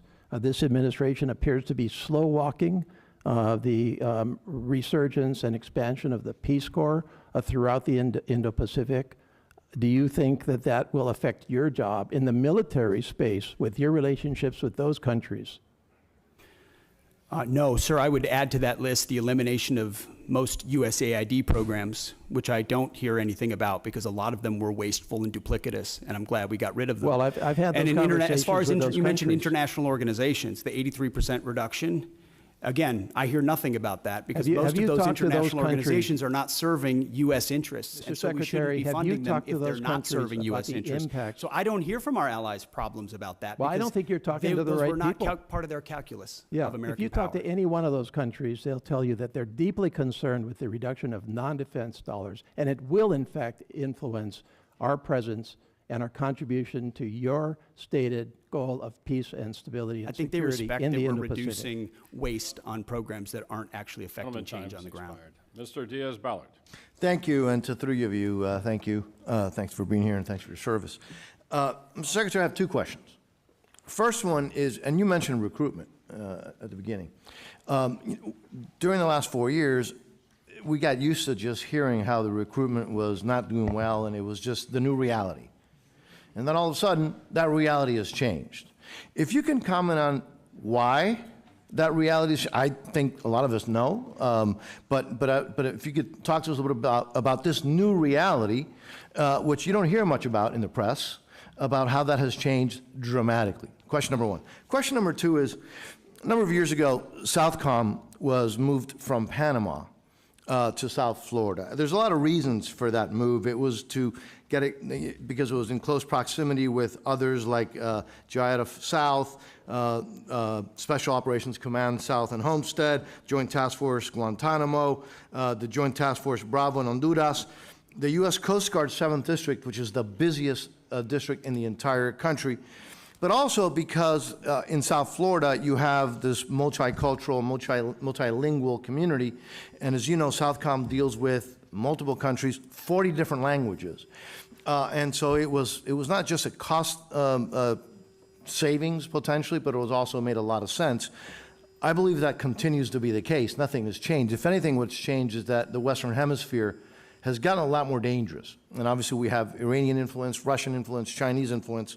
I'm very grateful, Mr. Secretary, and I don't know how much you had to do with that, of the President's change in attitude on no longer appeasing enemies of the United States in the Southern Hemisphere, whether it's Venezuela or Cuba. But again, there goes the importance of having Southcom where it is. And I just would like your thoughts, if you've had an opportunity to look at that, because it was moved from Panama. It just wasn't in South Florida for the heck of it. It was a decision made. It was the right decision. It's proven to be the right decision. So 2 questions. If you can answer them, I'd love to hear it. Well, sir, thank you for the question about recruiting. What changed is a commander-in-chief that America's young people believe in. President Trump was elected in November, inaugurated in January, and at first I called it the Trump bump. But then it became clear that's not enough. This is a tsunami of support amongst young Americans who want to serve under a president who they know has their back, who will fund them properly, who will not use them unnecessarily, and will make sure they are part of deterrence for the country with a focus, first and foremost, on the homeland, then deterring strengths and making sure our allies step up and carry more of the burden. So you've got a historic surge in the Army, and Marine Corps, Navy, Air Force, you name it. Americans are responding because the president says a new spirit. And he's right, and you can feel it in the ranks. You go out to formations, you talk to men and women on the border, they believe in what they're doing in securing that southern border. You talk to them across the world, they're enthused about this new administration and its leadership. So it's President Trump, sir. And then as far as Southcom, it is President Trump's focus on our hemisphere has in many ways reinvigorated the mission of Southcom and the recognition of securing American interests, but also pushing back Chinese malign influence. Panama is a great example of that, but across Central and South America. So Southcom is right where it is. We're grateful for the great work that they do. I've had an opportunity to spend a lot of time with them and their commander, and we work by, with, and through a lot of allies. Mr. Secretary, I'm a little confused. Are you telling me that the folks that are now voting with their commitment to the country are not upset that they're not able to use different pronouns? Is that not a priority for the folks that are now signing up for our military? Well, sir, if they wanted to get a woke indoctrination, they could just go to college. Instead, they're joining the military, where we're focused on the basics. We know men are men, women are women, standards will be high, and we're getting rid of the distractions, the ideologies, the politicization that was in our ranks, so that soldiers, men and women, can do their jobs on behalf of the nation. I think that's all that American people, all the people who want to serve want, is that clarity and that support, and President Trump is giving it. Well, Mr. Secretary, I would also add that I think having you there has made it very clear what the attitude is. And I will tell you, to me, it's really, really refreshing, and I thank you all. I appreciate it. yield back. Thank you, sir. Yields back. Ms. Lee. Thank you, Mr. Chairman. Thank you for being here. Mr. Chairman, I ask unanimous consent to submit to the record an article from the New York Times entitled, "China's Chokehold on This Obscure Mineral Threatens the West Military." Without objection. Mr. Secretary, this article that I just referenced outlines how the Department of Defense paid an Australian firm 10 times more than it paid MP Materials, an American firm, to onshore the full ecosystem of rare earth production. MP, the largest U.S. rare earth producer, has invested $1 billion of its own capital since 2020 and employs more than 800 Americans. Yet it was undercut by an Australian firm that never even broke ground in the U.S. MP Materials is ready to install their samarium processing equipment and help the U.S. combat China's export controls. And I want to note that China produces the entire world's supply of this obscure rare earth metal that is used almost entirely in military applications because of its its use in heat resistance magnets. So my question is, in accordance with the administration's America First agenda, do you agree that subsidies should first support U.S. companies already investing, hiring, and paying taxes in the United States? And can I have your support in ensuring that the department critical mineral policies will align with this goal? Ma'am, it's an excellent question. It's something we have been very focused on. In fact, my deputy secretary, it is his number one, is ensuring that sourcing of critical minerals, whether they're heavy or light rare earths, are sourced reliably in America first. Yeah, and if not, then amongst allies. I won't reveal or talk about more than that in a setting like this, because we have reserves and we have capabilities, but at the same time, we have to aggressively work. And MP Materials, Mountain Pass, is a great example of a place where we can partner with industry. But what does China do? You know this. China undercuts the market intentionally to try to corner the market, and we have to account for that in the way that, in the things that we support. So the answer is yes, I can have your support. Thank you. I also want to turn now to the collaborative combat aircraft. I represent Las Vegas, Nevada, so we're very excited that the department will base the CCA unit at Creech Air Force Base, which is the center of excellence in uncrewed aircraft systems. And I want to make sure that the department has the resources they need to make this program a success. Last year, the Air Force had to shift $383 million to the CCA program, plussing it up by 60%. Can you assure me that your budget request will fully fund the CCA program this year? Ma'am, it does fully fund the CCA, and we believe in the collaborative combat aircraft, the loyal wingman concept, this idea that you project power more robustly through autonomous, semi-autonomous systems that that amplify our lethal effect. So yes. Thank you. Great. Can you give me an update on the first flight and the production decision for Increment 1, and are we on track for the flight? When will it be? And finally, when do you anticipate the production decision this fiscal year? What quantity of aircraft will we procure? How many vendors will you award? And what factors are you considering? Bryn, feel free to chime in. You're talking about the CCA still, Yes. correct? My understanding is later this year on the flight. know but a date? As far as I don't know the exact date, ma'am, but Bryn, you might know. Yes, ma'am. We can get back to you on the specific date. It should be this fiscal year. And for our budget request, it's $804 million for the collaborative combat aircraft. Great. Thank you. How much time do I have left? I'll just, also, can you then outline what is planned for Increment 2? What type of capabilities can we expect, and what timeline in critical milestones? We'll get back to you on that one, ma'am. Okay, thank you. With that, I yield. Thank you, gentlelady. And I'd just like to point out that Mountain Pass is in San Bernardino County, California. So one of the only critical mineral mines left in the United States. Hopefully that'll change soon. Mr. Joyce. Nope. Mr. Elzey. Thank you, Mr. Chairman. Sergeant Major Troy Black,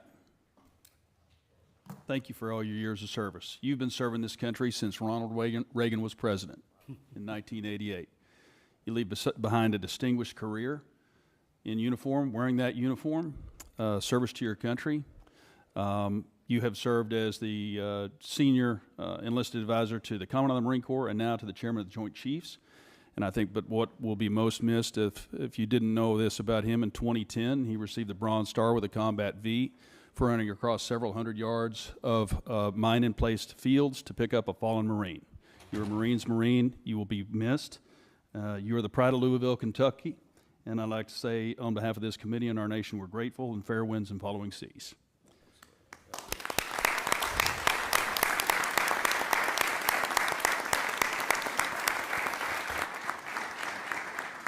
Secretary Hegseth and General Caine and Ms. McDonald, glad you're here. I'm personally grateful for your service to our country and for sharing your valuable time with us today. bring a non-traditional perspective to your tenure as chairman, having been a guardsman and an entrepreneur. Thank you for saying yes once again when called to serve, and also Distinguished Flying Cross and 2 Bronze Stars. You didn't get that by sitting behind a desk. You were a fighter pilot's fighter pilot. You helped the plan to bring down Scuds in 2003. So thank you for your service. And Mr. Secretary, I want to salute you for your leadership and action-oriented approach at the Pentagon. You've created a sense of urgency that General Caine refers to in his testimony, and back to the issue of what we're not talking about today, and it's recruitment. Because in this family business, all volunteer force of ours, parents and their children who want to serve our country are now no longer afraid to sign up for fear of them being misused or not having their merit being rewarded appropriately. So thank you. You've also highlighted our service academies in that effort. Mr. Womack and I both serve on the boards of visitors at West Point and the Naval Academy, so thank you. I also appreciate your guidance on using commercial solutions in acquisition and on reducing the inflation that we have seen in the numbers of flag and general officers. And I think we can make the Pentagon a triangle pretty quick. There are more Navy admirals in the various systems commands than there are in the fleet. That's too many flags in D.C. and not enough at the waterfront or on the flight line. But speaking of acquisition, I want to turn to the plans of a 6th-generation fighter. General Caine, in his prepared statement, states that the F-47 will continue to ensure U.S. air dominance for decades. I'm a fervent supporter of not only F-47, but whatever the F-A-X-X is going to turn out to be. And I want to make that clear to everyone listening. Our Navy, our Joint Force, and our future combatant commanders need the Navy's 6th-generation fighter, the F-A-X-X. Relying only on the Air Force's 6th-generation fighter does not solve our air superiority challenge, because whether they're coming from Guam or Diego Garcia, the DIMPs are already set and the missiles are already guided. It's a non-moving target. An aircraft carrier moves its DIMPy every 30 seconds. So we can't do either of those with only the Air Force's plan by. So we either want to win or we don't, and I know we want to win. We have to do it with the F-A-X-X. And a 3-year delay is a de facto cancellation and a win for China, and they are watching. And don't take my word for it. They're conducting unrestricted warfare against us right now. And if you read the 36 guidelines from the 6th century, and they talk about how do you defeat an enemy, or Sun Tzu, you defeat them at home with fentanyl, by taking out our military members before they can even join, 70,000 a year. They are being successful in how they're doing unrestricted warfare, and that's exactly what they're conducting. They're also showing us their 6th-generation aircraft right now, and there's at least 3 that we know they're working on. We can't give the field to them and say 5th generation is okay for the Navy, but it's not for the Air Force. We must have both. So several well-informed, well-respected leaders shared with us the importance of having both the Air Force and the Navy 6th-generation fighters, Admiral Paparo, General Alvin, and Admiral Kilby, acting CNO. I'm not going to put you all on the spot, but I just want to make it clear. If you'd like to address it, you may. I'm just putting it that it's that important to me. So what troubles me about the Pentagon needing to be a triangle now is that one of my favorite movies is Office Space. Remember Milton? Milton down there with the swing line. We're not really sure what he did, but he sure made a lot of trouble for everybody. I think we have a lot of Miltons in the systems commands and down there in the Pentagon, maybe at Cape, who are telling you that we can't do something when we absolutely can. They need to go. So let's get rid of the Milton. Let's invest in this generational investment. I'd like to thank Chairman Calvert, Chairman Calvert, for his investment in the F-A-X-X and the bill, and present to this subcommittee later today. So thank you all. Appreciate it. Okay, go Navy. Mr. Morelli, you're recognized. Thank you, General, Chairman. I'm grateful for your service and grateful, Mr. Chairman, for the hearing today. I don't want to pile on, Mr. Secretary, and I'm brand new to this subcommittee, but I will say that in the same way we wouldn't go into battle without knowing the number of troops, our weaponry, the number of armaments, equipment, supplies, it's really almost impossible for this committee to do its job without details from the President, from the Department on a budget request. So I wonder whether or not we could get a commitment from all of you to come back before the committee when the full, the President's budget request has been delivered, so you can answer questions in detail about it. Certainly, we'll make sure you get those details, Congressman.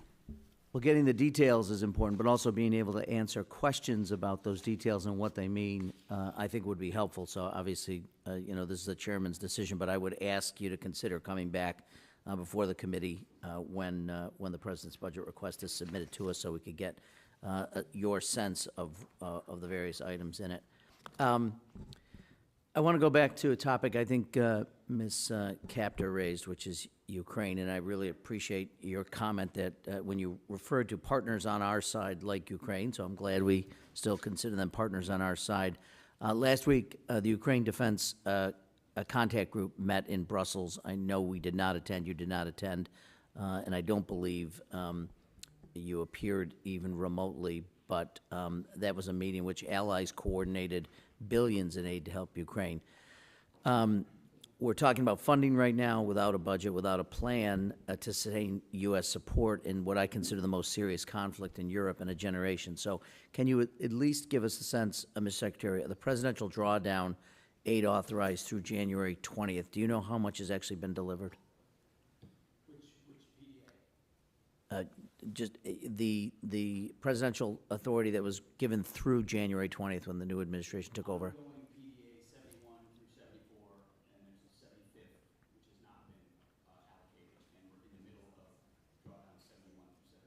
Okay, and do you have a sense of the how much has actually been delivered? I don't know the exact amount that has been delivered, but we're actively monitoring it as well as the lifespan of certain munitions, what munitions remain critical for us, critical for them, critical for allies like Israel. We're paying very close attention to that. Okay, and you can give us a detailed, thank you. Do you know whether the department or the president is prepared to ask for funding for the Ukraine Security Assistance Initiative, and at what level? It is a reduction in this budget. As you know, this administration takes a very different view of that conflict. We believe a negotiated peaceful settlement is in the best interest of both parties and our nation's interests, especially with all the competing interests around the globe. I don't think the word victory has been well defined or the path to it. And as a result, a path to peace that stops the killing and the carnage is something that President Trump is very invested in.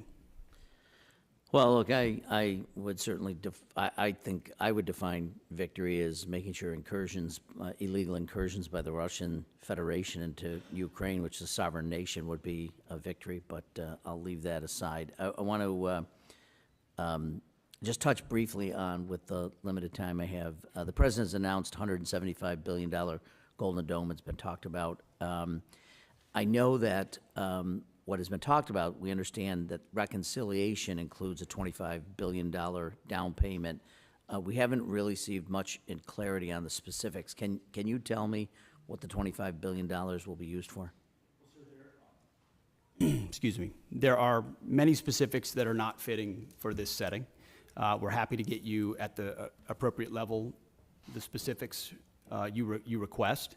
But what we've done is we've built out the entire understanding of what the architecture would look like, ensuring it includes existing capabilities that can be fielded rapidly. As President Trump has made the case, we need this now, not conceptually in the future. You know, we had SDI under Ronald Reagan, which was a concept. We've fast forward to the ability to deliver these things, and the American people deserve that kind of protection. So multiple layers for multiple different types of threats, coordinated with sensors, both on the ground and in space at other layers. And we've got one of our best Space Force generals fully focused on that project in General Gutlein, who has a background in understanding those types of architectures. So we've pulled the program up to the Office of Secretary of Defense to make sure it's monitored on a monthly basis. Can you tell us what the appropriations request will be for Golden Dome in the 26 fiscal year? Well, the gentleman gets, go ahead, Bren, excuse me, Ms. McDonald, you can get back to us on that and for the record, and we would appreciate that. Mr. Fleischman, you're recognized.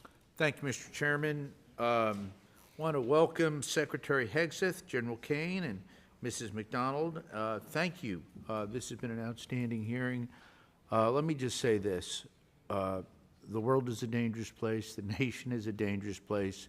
Heartfelt thank you to each and every one of you officers stepping up and for doing an exemplary job. Thank you so much.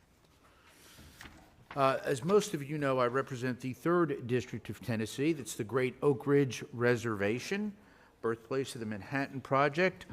In addition to serving on this prestigious subcommittee, I'm the chairman of the Energy and Water Subcommittee, which has the NNSA. I'm deeply involved in the recapitalization and modernization of our nation's nuclear deterrent.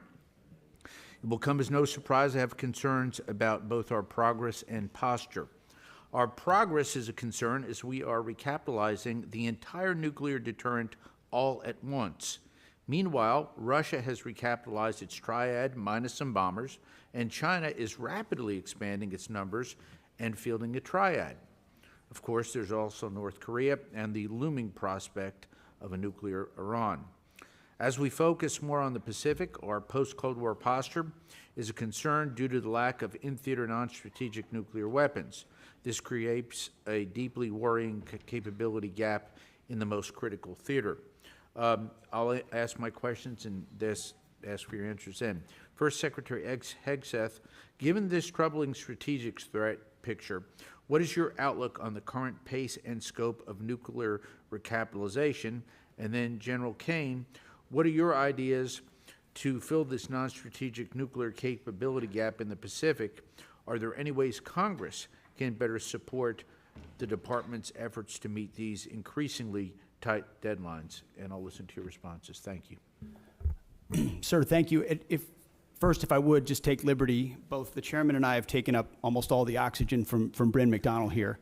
I would just take issue with the characterization that we have not delivered a budget and we don't have details and we're not delivering on it. She and her team have done a fantastic job of working as rapidly and as detailed as possible to deliver what we feel very confidently is a robust, detailed delivery of the president's agenda for FY26. So, Bryn, thank you for the work that you're doing and all the details and focus on that have come through. And that the nuclear triad is certainly a part of it. NC3, every single aspect of that.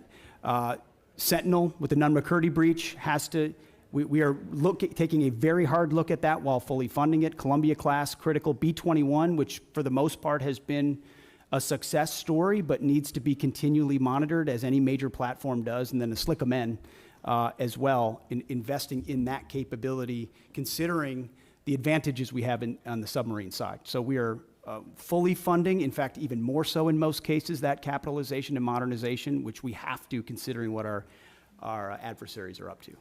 Thank you, sir. Sure, I just echo the Secretary's comments about non-strategic nuclear weapons, SLICM and the others. And I think it really, for me, centers around 4 C's that we got to do across the enterprise. Change the culture to get after it faster. That's the first one. We got to create competition across the continuum in the defense and national industrial base. We need to buy better contracts and get greater capacity. So no ads other than that, Congressman. Thank you. So if I may, you all feel reasonably comfortable with the way that we're modernizing our triad? Well, sir, I'm not comfortable with the way the Sentinel upgrade had been happening. Understood. With a recognition that it is behind and can't be. And so we're getting at dynamic ways to address that. Different alternatives. Our Deputy Secretary and his team very focused along with Bryn. What do we fund? Why do we fund it? How do we look at new ways to do it? Because the way we've approached it so far has gotten us nowhere fast. Thank you. By the way, I welcome you all to visit Oak Ridge at any time. Thank you, and I'll yield back. Thank the gentleman. Mr. Aguilar. Thank you, Chairman General Calvert. That's right. Thanks to the witnesses for being here. Yes, okay, Private, go ahead. The clock's still moving, Mr. Secretary, I want to express my severe concern with the deployment of the National Guard in Los Angeles without consultation of the state of California. There have been photographs that have shown these troops sleeping on the floor and have not been provided fuel, food, or water by DOD. How long will this deployment last, and why were we unprepared to provide them basic necessities such as food and water? The commanders and troops on the field are very well prepared, sir. They responded incredibly rapidly to a deteriorating situation with equipment and capabilities. We have made sure from the top down, as a Secretary of Defense who's been in a unit holding riot shields outside the White House during the chaos of the summer of 2020. I know what it's like to be immediately deployed into a situation like that. There are moments where you make do as best you can temporarily, but we are ensuring they're housed, fed, water capabilities in real time from my office, because I care that much about the California Guard and the Marines and the men and women who are supporting our ICE agents on the ground. You should check It's with your true office. every day, and that's a disingenuous attack that misrepresents how much we care about our troops and what they're doing to defend ICE agents. I'm not going to take the fact that we don't care about the troops. Nobody cares more about the troops at the top than this secretary and the chairman and our How long will department. the deployment last? We stated very publicly that it's 60 days. Because we want to ensure that those rioters, looters, and thugs on the other side assaulting our police officers know that we're not going anywhere. We're here to maintain the peace on behalf of law enforcement Secretary, officers in Los Angeles, appreciate which you Gavin answering the Newsom question. won't do. What is the estimated cost of the deployment for the Guard and the Marines to LA, and where's this funding coming from? Will it be coming from quality of life programs that affect our service members or our families? If you want to wait till I finish. Before I hand it to, such as updates, housing and barracks. Before I hand it to Bryn, the insinuation that we're pulling money from housing and barracks in order to fund this is disingenuous and incorrect. I'm just asking. Bryn can give you the numbers, absolutely. So the current estimated cost is $134 million, which is largely just TDY costs, travel, housing, food, et cetera. Where's it coming from? That's the cost, but where's it coming from? Out of their O&M accounts. With the most recent deployment of the Marines, Mr. Secretary, what's the justification for using the military for civilian law enforcement purposes in LA? Why are you sending war fighters to cities to interact with civilians? Every American citizen deserves to live in a community that's safe, and ICE agents need to be able to do their job. They're being attacked for doing their job, which is deporting illegal criminals. That should happen in any city, Minneapolis or Los Angeles. And if they're attacked, that's lawless, and President Trump believes in law and order. So he has every authority, and he has done mobilizing National Guard or active duty troops under U.S. code to protect federal agents in their job, which is exactly what we're doing, and we're proud to do it. We're proud to do it. 10 U.S.C. of the U.S. Code 12406 as a legal basis that the president used cites 3 examples and circumstances for the Guard: invasion by a foreign nation, rebellion or dangerous rebellion against the authority of the government of the United States, or the president is unable with regular forces to execute the laws of the United States. Which authority is triggered here to justify the use? I don't know. You just read it yourself, and people can listen themselves, but it sounds like all 3 to me. If you've got millions of illegals and you don't know where they're coming from, they're waving flags from foreign countries and assaulting police officers and law enforcement officers, that's a problem. The laws of the United States?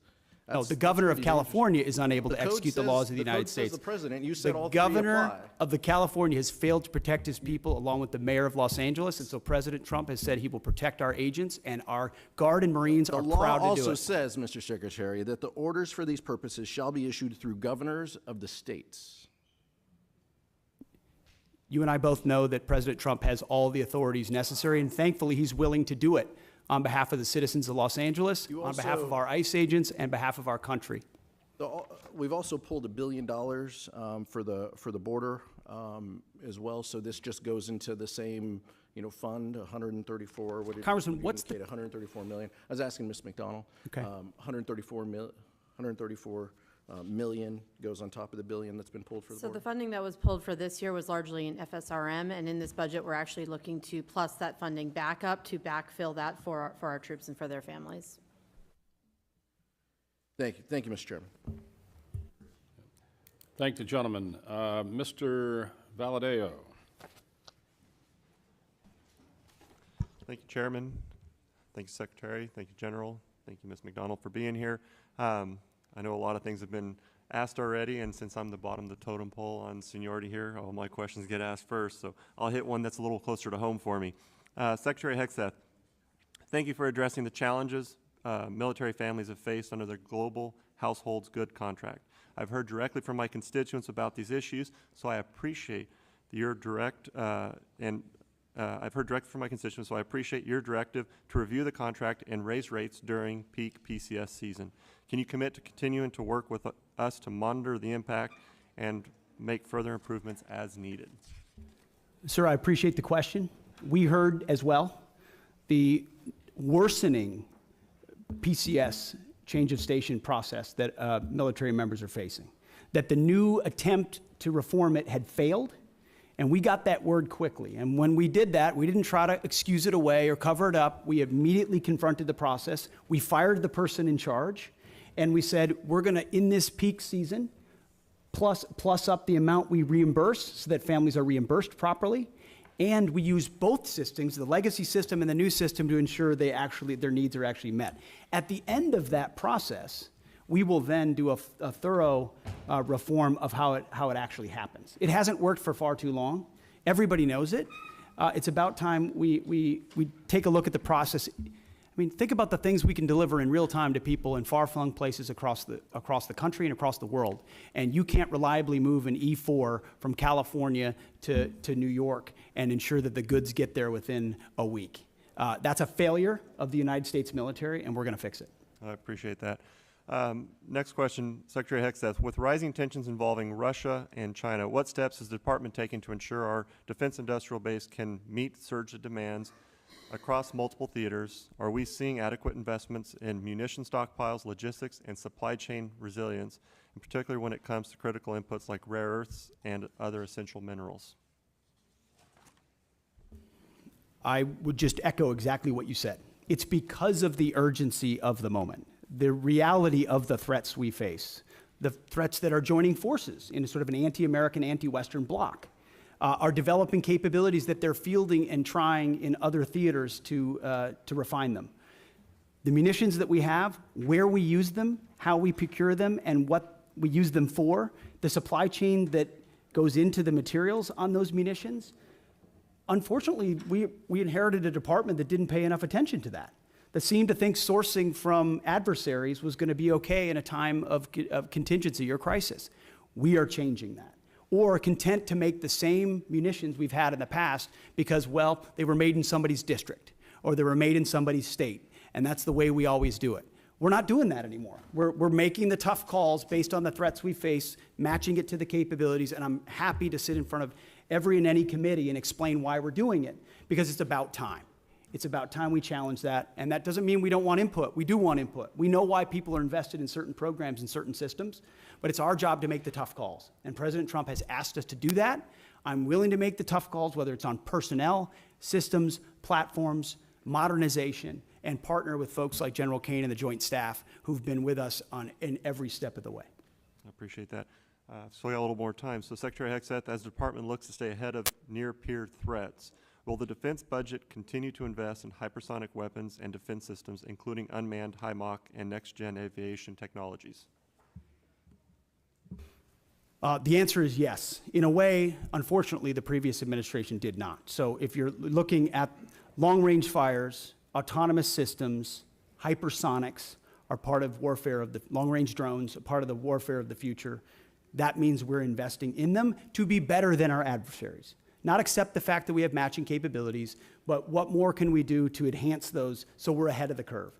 Because when President Trump says we have the best platforms, the best systems, the best fighters, the best ships, the best vehicles, he means it, and we mean business on it, and we're going to deliver it. All right, thank you. And I've got 30 seconds. So General Caine, if Congress had $1 extra to invest today most effectively to strengthen our deterrence posture against China, Russia, and threats in the Middle East, where should it go? 20 seconds. Wow, I'm gonna take 19 of those, Congressman. Probably in munitions. I don't know how much we'd buy for $1, but I'd want to make sure that the joint force is properly armed at scale at the tactical edge, and the youngsters that volunteer to serve have what they need. I appreciate that. Thank you, Chairman. I yield back. Thank the gentleman. Mr. Joyce. There we go. Thank you, Chairman.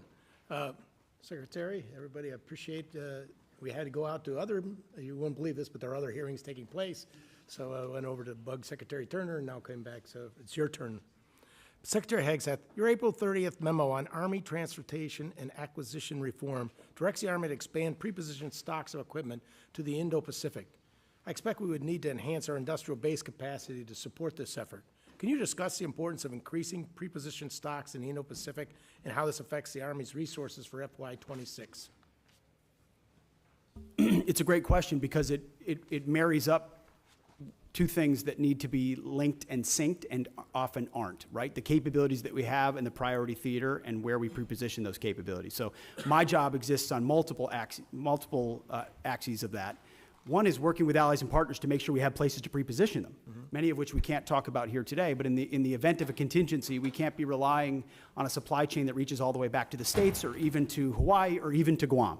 You need to recognize the prepositioning of stocks. But then you have to have those stocks, and they have to be the relevant ones for the systems that you're deploying, and you need a defense industrial base to deliver on that, which is why we've made historic investments in munitions, focusing on priority munitions that would be applied in our priority theater, with a recognition that every munition we spend somewhere else, and I say that as someone who, very proudly, we conducted a very successful freedom of navigation campaign against the Houthis to ensure that our ships don't, and by the way, 2 of our ships transited the BAM successfully, and the ceasefire held very recently. So doesn't mean you don't expend munitions, you judiciously expend them with an understanding that you have to safeguard others for future fights and prepositioning, and then invest in your industrial base. And I think that's why you see a budget with a 13% increase.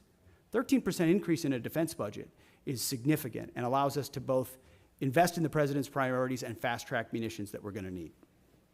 For a guy chairing a committee that has to cut his by 57%, I can tell you getting a plus 13 is a lucky day. Chairman Caine, our forces face growing challenges sustaining operations across contested environments, particularly in the Indo-Pacific. China is investing in capabilities designed to disrupt supply lines, access to forward operating bases, and target critical logistic nodes. What steps are you taking to strengthen contested logistics capabilities, and what investments can Congress make to ensure that you have operational resilience? Well, Congressman, thanks for the question. You know, history tells us that the professionals talk about logistics, and that's what was the big differentiator between us and our adversaries in World War II, was really the logistics power. You know, our teammates within the Joint Force are looking carefully at this right now, and as we look at the adversaries' threat arrays that they have and our ability to defeat them and move the combat capacity that we need to through those difficult places is a key part of that. I don't have a specific number for you, but what I'll commit is, as we think through what contested logistics looks like, as we think through what forward supply points on the first and second island chain might look like, we'll stay close with the committee to make sure that we're communicating early, often, and always about what our needs are. I certainly appreciate that, and I throw out that having a small Air Force Reserve airport in Youngstown, Ohio area. Some great C-130Js up there, Thank you. Congressman. Yeah. Appreciate the help on our fire department for the new inventory we got. But the old stuff we had there, you had maybe 8 planes, you were cannibalizing 3 to feed the 5 because we didn't have parts in storage and those type of things. And I think that's has played out in other areas for us as well. And we need to not only make sure we have the manufacturing industrial base, but we also have the ability to have the parts and inventory on to keep all those things online, or we have to remove them from service. Yes, sir. I know General Alvin and the team at the Air Force is looking hard at that too, to make sure that we've got the right stuff on the shelf prior to that we need, not just in the C-130 community, but the other airframes within the Air Force, and frankly, the Joint Force. Parts are always going to be a driver. And I'm really encouraged by the innovation that's happening to look at things like additive manufacturing, where we get a hold of the specs from companies like Lockheed and others and can just 3D print right on the spot of the requirement. Those have to be in any procurement you do from now on. Yes, sir. I think so, sir. It's, you know, the force of the future will fix on the spot, so they'll need to be able to have the parts right there. And as we look at mission command and delegating authorities and responsibilities to our younger commanders and you know, complex command and control problems, part of that is going to be the ability to sustain our force out there at the edge. Thank you very much, General. Yes, sir. I yield back. And thinking of logistics, it made me think at, what was it, General Marshall, who went out in the 30s and met with a young lieutenant colonel, and said, "Is the best logistics officer I've ever met." And that was General Eisenhower. 3 years later, he was a 4-star general. So wars, logistics are important. Mr. Anderholt, you're recognized. Thank you. Thank you, Mr. Chairman, and thanks everyone for being here today, this morning. And as we wrap up the hearing today, let me say the Golden Dome Initiative represents, in my opinion, a substantial investment in our national security, and I credit this administration in pursuing this bold project, and I share your ambition for it. So thank you for moving forward on that. I want to follow up with from my colleague from New York. The president has said that he has chosen an option that will total $175 billion. Can you confirm that number, and when do you hope to make this system of systems operational?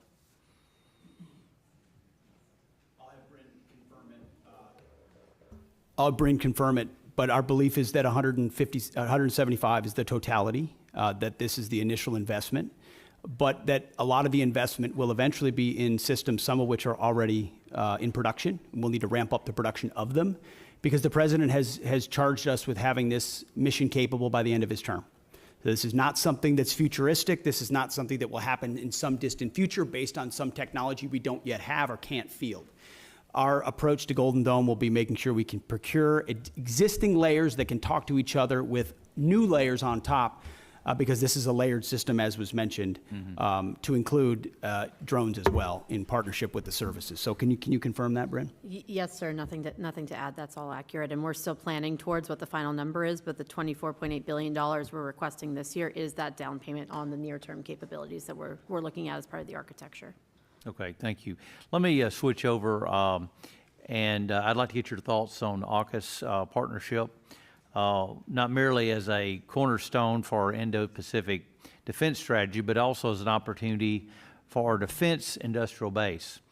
In fact, we've heard from a lot of Australian and UK businesses who are ready, willing, and able to move production to the U.S. given the new regulatory framework under Pillar 2. Britain and Australia set the standard for defense cooperation, bringing real capability and firepower to the fight. Can you preview how this administration intends to fund Pillar 2 efforts to develop and field joint capabilities between all three partners? It's a great question, sir. I've spent a great deal of time with both Minister of Defense Marles from Australia, as well as Secretary of Defense Healy from the UK, to really get our arms around what would be mutually beneficial in this trilateral arrangement. So there's the recognition with Australia in Pillar 1 that they're investing in our defense industrial base. We want to provide them capabilities. We want to make sure those capabilities are part of how they use them with submarines, but also how they integrate with us as allies. In Pillar 2, we don't want to rely just on the architecture of the previous administration. We're looking at sort of the opportunity for a signature program or programs we can work on together that benefit all three, that create processes or procurement opportunities of systems we need for future fights. And we've had, in fact, as recently as last week, I spoke with Secretary Healy about that, and we're looking for those one or two signature programs. We've got a menu of options. We're at the point where we'll get to right-sizing it and determining it. And you feel at this point that things are on track, and you're... That's what we're monitoring, especially in Pillar 1, sir, to make sure that expectations are properly set so that we're not missing deadlines or expectations are shifted in the wrong direction. So we're having honest conversations with our allies, like we should, with a recognition that by investing in each other in that defense industrial base, we can have a multiplying effect. Thank you. I yield back. Thank you, gentlemen. Ms. McCollum, any closing statement? Yes, thank you, Mr. Chair. So to Mr. Aguilar's question, and Ms. McDonald, you were helping to fill in the blanks. The money's coming from FSRM, and that's about a 25% cut to that budget to fill on what's happening on the border and now what's happening in Los Angeles. If you could get us the details of what's not going to happen in that account because of that, that would be fabulous. We might want to look and see if we prioritize things in next year's budget to make sure that they're covered. Mr. Secretary, the top line on the budget before us is $830 billion. It is not $901 billion. It's just not. That's the number we have to work with. You can talk about an increase. You've got a lot of things baked in. Hopefully that goes in reconciliation, $6 billion for revitalizing shipyards, 3.5 for F-47s, 25 for Golden Dome. But that's all in reconciliation. And we can't include that in any of our planning. And that's why we are so concerned about getting the money outbreaks in front of this committee. And I'll give you an example. The Navy, their J-books, where they break everything down, I know you're really familiar with them. We had 30 of them in front of us when we were getting ready to do our appropriation last time. We have 0 in front of us this time. So, you know, Mr. Secretary, I know, I believe, honestly believe you want to provide the information, but time is of the essence because this committee wants to do its best work together, both Democrats and Republicans, to make sure the women who serve in our armed forces have the equipment that they need to do the missions that they're assigned to and come home safely because we honor their service and their commitment. Get us the information. Thank you, Mr. Secretary. I thank the gentlelady, and I just make, that's where we're going to agree that we need some more detailed information. We're going to go ahead and we're going to go upstairs here and do the subcommittee mark, but then we're later this week we're going to do the full committee mark on this bill. The Senate is pushing off doing their appropriation bills in general until after reconciliation passes because they want to incorporate that. But we don't have the luxury of time. We'll just have to work out the differences we have in conference. But it's hard for us to do our job without the J-books, without the detailed information, and I know you know that. And so you might talk to your friends at OMB, and if OMB has any friends, I don't know if they do, but and see if they can get this going for us, because it would be very helpful. With that, Mr. Secretary, thank you. Chairman, thank you. And Ms. McDonald, thank you. We appreciate all of you being here today. We are adjourned. Thank you. Thank you, General.